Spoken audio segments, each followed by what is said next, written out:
Welcome back, everyone. On today's episode of The Master Debaters, we are going to be taking a look at this silly little clown of a woman. You see, with some folks, it doesn't matter how boiled down the logic is you plan on using. Some of them would rather make up an irrational lie than simply admit they might not have thought the entire scenario out. We are going to watch Parker try to convince this woman of how Donald Trump could have easily proved his innocence, while the caller makes every ridiculous attempt to avoid the reality of the situation. All right, only send a guest request if you will be voting for Trump in 2024. Yo, what's up? How old are you? I'm 51. Are you voting Trump? Yep. Why so? Many reasons, but I've actually been listening to you for a while, so I'm going to go back to kind of the previous, conversation about Trump with civil versus criminal prosecution. Okay. And there's a very distinct difference between civil and Yeah, what's the difference in criminal. standard of evidence? Criminal is a preponderance of evidence, right? Wrong. Criminal is a beyond reasonable doubt. Civil is preponderance. No, criminal. No, civil is preponderance. Civil is you may think that the evidence brought up to you is most likely evidentiary to that. No. So listen. Criminal is beyond a reasonable doubt, right? Yep. Civil is preponderance of evidence, meaning more likely than not. Agreed. Okay. Agreed. Okay. So yeah, that's what it means. When Trump was put, and you guys make all these proclamations that he is 100% guilty, that does not. I never said he's 100% guilty. When it comes to what I said is that he's been held civilly liable for sexually abusing a woman. So would you vote for someone? No, because you guys claim that it is absolute fact. Ma'am, you have never listened to me, okay? I have. So let me explain my position. Well, let me explain my position. Okay. Would you vote for someone held civilly liable of sexually assaulting a woman? No. Okay. If you wouldn't vote for someone held civilly liable of sexually assaulting a woman, and Donald Trump's been held civilly liable for sexually assaulting a woman, why would you vote for him? I would not vote for somebody who is criminally charged. No, I said civilly. That is two distinct differences on the preponderance of evidence that needs to be brought to a court.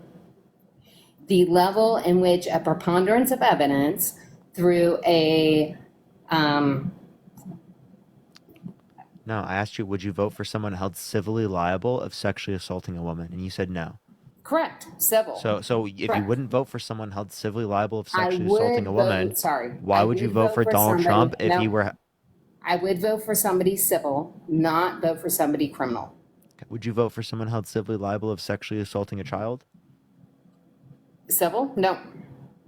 You criminal, wouldn't? The level of evidence So is if you wouldn't vote for higher. someone held civilly liable of sexually assaulting a child, why would you vote for someone held civilly liable of sexually assaulting a woman? No, hear me.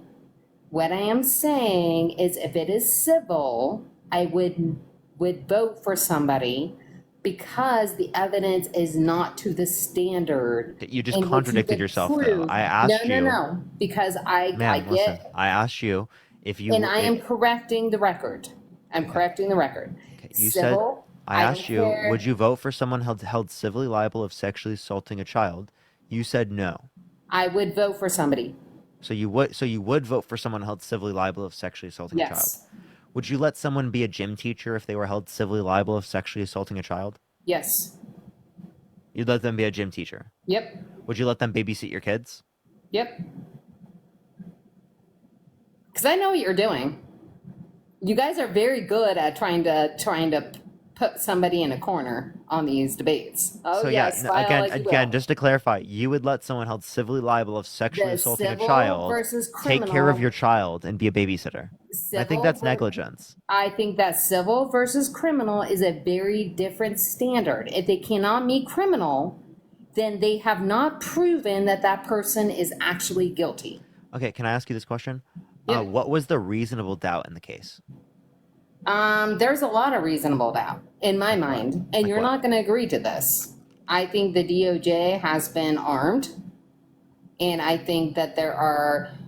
what's the reasonable doubt of the case occurring? Okay, when you are talking about a peer, so the initial reasons that we were supposed to be brought up to trial was to be brought upon our peers, people who knew us. So the jury held him civilly liable.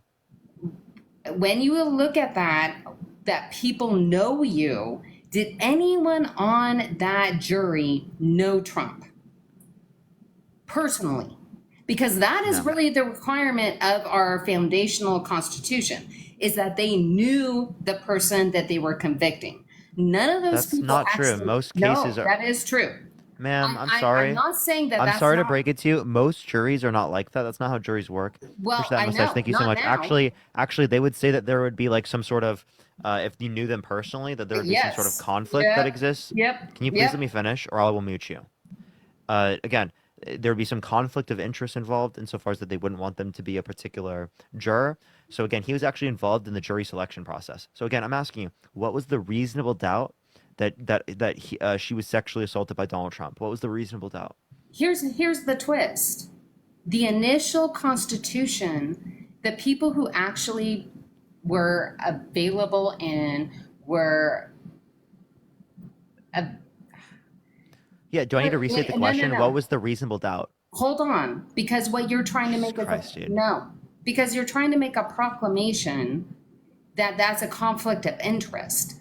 History tells you that it was not. Somehow our system changed. If somebody was actually there, knew the perpetrator, said, yes, they're guilty, I would 100% agree. Hey, if you knew the guy and you know and you're saying, that would hold a lot of value to me. Most criminal courts don't work that way. We've twisted it. And yet you accept criminal courts. Can you answer my question, though? Hey, Freedom. Yep. If you don't answer my question, I'm going to kick you from my stream. I'm not going to ask the same question over and over again. I'm done doing this today. Okay? The question is, right? Like, what was the reasonable doubt in the case? Reasonable doubt was because they extrapolated and removed a lot of evidence out of the case to make a justifiable claim. What evidence was removed from the case? The reason that it couldn't be held criminal was because there was substantial evidence. No, wrong. Yes, right. So I want the evidence that they removed from the case. Not only do I want the evidence that you're saying they removed from the case, but also, again, it was not because of that. It was because of statute of limitations. Statute of limitations being it's been too many years since the event occurred. All right, and that's again, only due to the statute of limitation law in New York. Not all places have statute of limitation law that works that way. Well, and then you can also say that the judge removed all the evidence. So what was the evidence they removed? The evidence was removed from his DNA and from the dress, right? So actually, he was given multiple years to give up his DNA, and he did not do so within the deadline period. And he did not do so. He didn't have to. He wasn't legally mandated, correct. But it would have made sense for him to do that because it would have produced a reasonable doubt.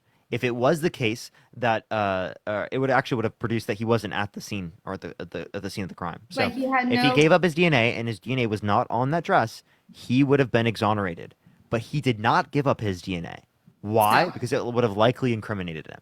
Here's the thing. You can say that, right? Well, that's the facts. No, it's not. What if the facts are is that he was innocent and he just didn't want to give it up? Why would he not do that? Give me the reason as to why an innocent person in that scenario, listen, give me a reason as to why an innocent person in that scenario would not give up their DNA.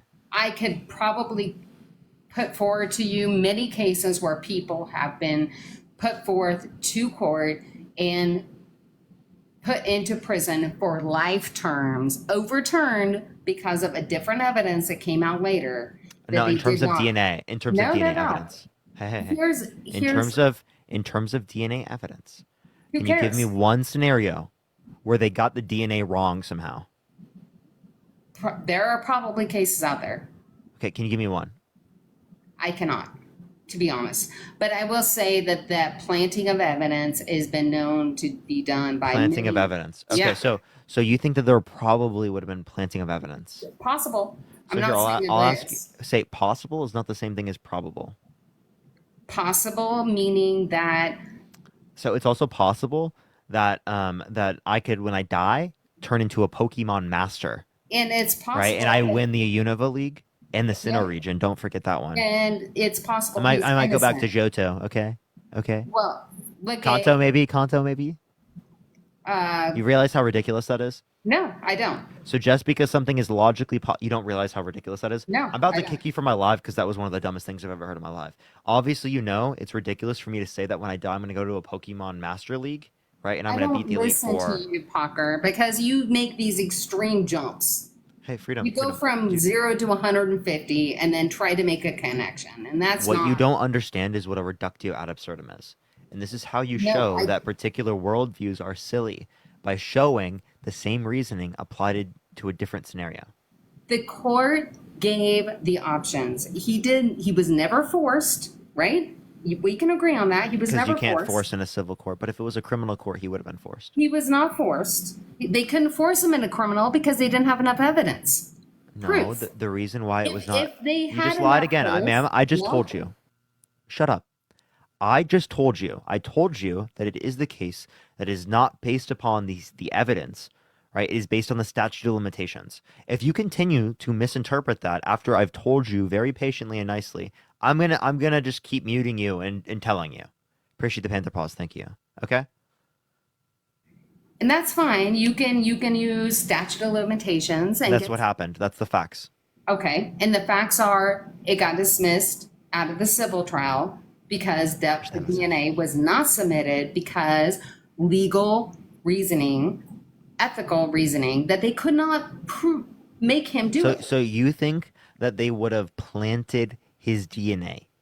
Tell think me it's how possible. that they would have planted his DNA without having it.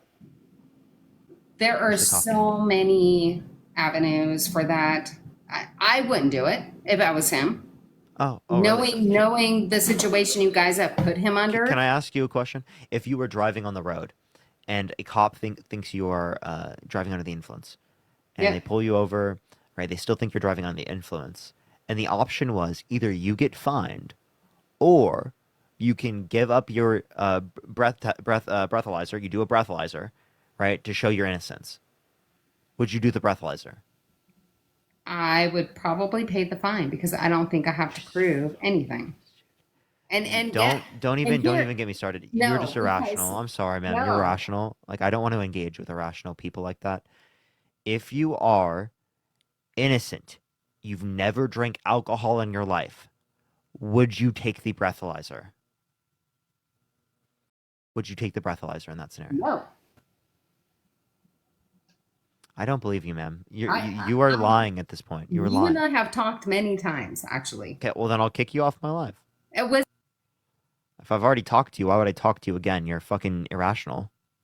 You're totally irrational. I've already had a conversation with you. Why would I continue? Thank you. Please, thank you so much for telling me that I've talked to you before. Because Jesus Christ, that was just like terrible. Like that person is totally irrational. And there you have it, everyone. When all else fails, Republicans will happily pretend what remaining brain cells they have are actually long gone as well. I'd even be willing to bet that Parker could have asked her the exact same question, but with prison being the alternative to taking a breathalyzer, and he would have got the same reply. The problem with most Republicans is they've spent the last 8 years on such a gradual dip into insanity, they're now unable to stop themselves from believing and expecting you to believe the completely absurd. Parker, if you're watching this, you do a damn fine job every time I tune into you. Please keep it up. For everyone else, have a lovely day. Goodbye.